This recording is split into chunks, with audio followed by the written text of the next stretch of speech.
I have another question on American diplomacy on Russia. Since the Cold War is over, and Russia is not Soviet Union, and actually its economy is national capability is lower than the Soviet Union, and its national goal is not competing the U.S. or challenging the American global hegemony. So actually, Russia, and even more, Russia was a major key power to bring the Soviet Union down. Why would the US keeps on creating uncertainty with Russia? What is the ultimate goal of the US foreign policy? As with most countries, and I don't single out the United States from any other leading hegemonic power in history, I see this as a pattern. There is always a maximum agenda and a minimum agenda. So which of those objectives you strive for most depends on your perception of the strength and the ability of your opponent to resist. The assessment in the United States from the 1990s and continuing largely through to the present is that Russia is weak and that Russia may entertain certain ambitions, but realistically, they cannot fulfill those ambitions. Therefore, the United States in its foreign policy ambitions vis-a-vis Russia and Europe can pursue pretty much any policy that it wants without fear of consequences. So what are those ambitions? At a minimum level, they are, from America's perspective, to keep Russia contained, to keep Russia from becoming an economic, political, and military rival. That can be accomplished simply by continuing a policy of ever-expanding sanctions and preserving the perception of Russia as a threat to European security. That can most easily be done by making sure that Russia does not join NATO, does not form an alliance with other NATO members that weakens America's position as the dominant force in NATO and European politics, as the guiding force.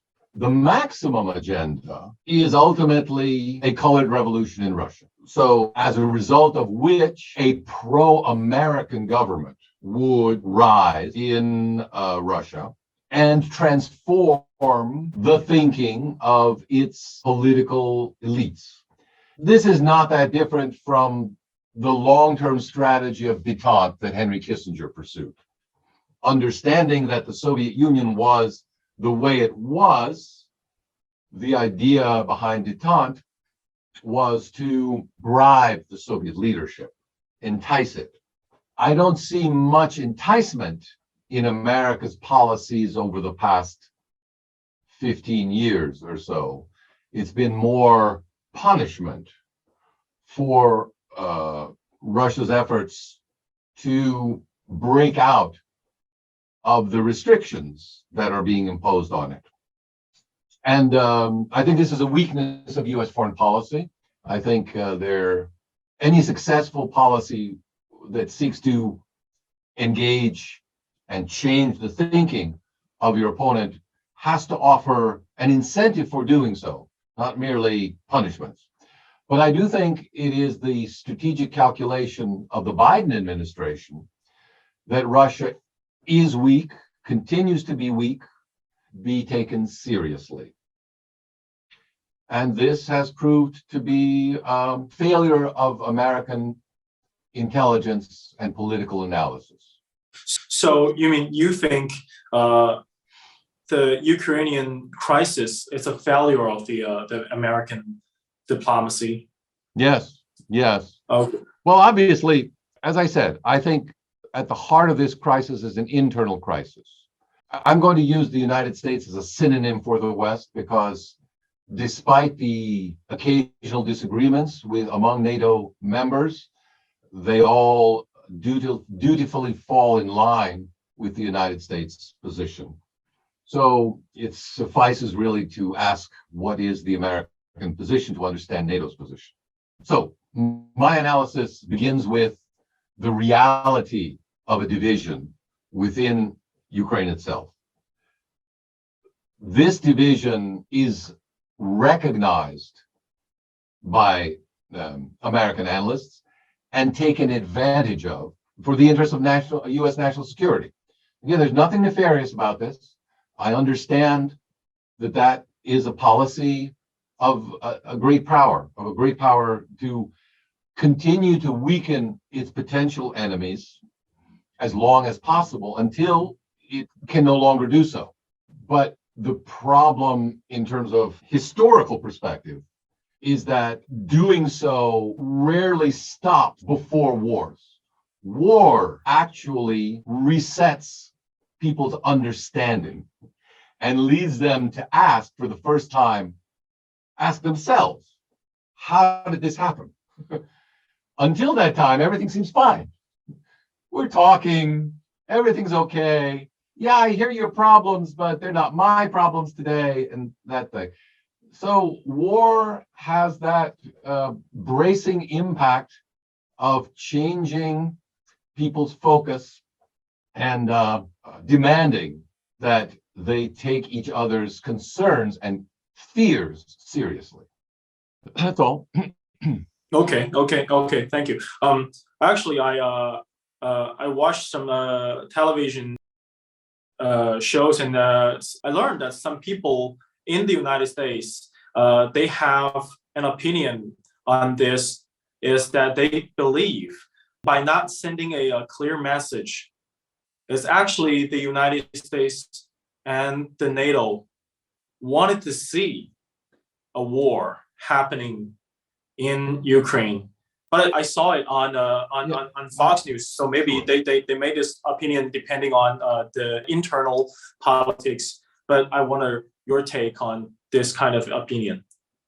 People have many opinions.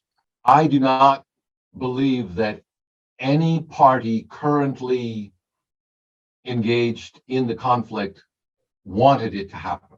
During his second inaugural address, Abraham Lincoln, at the end of the American Civil War, said some very compassionate things.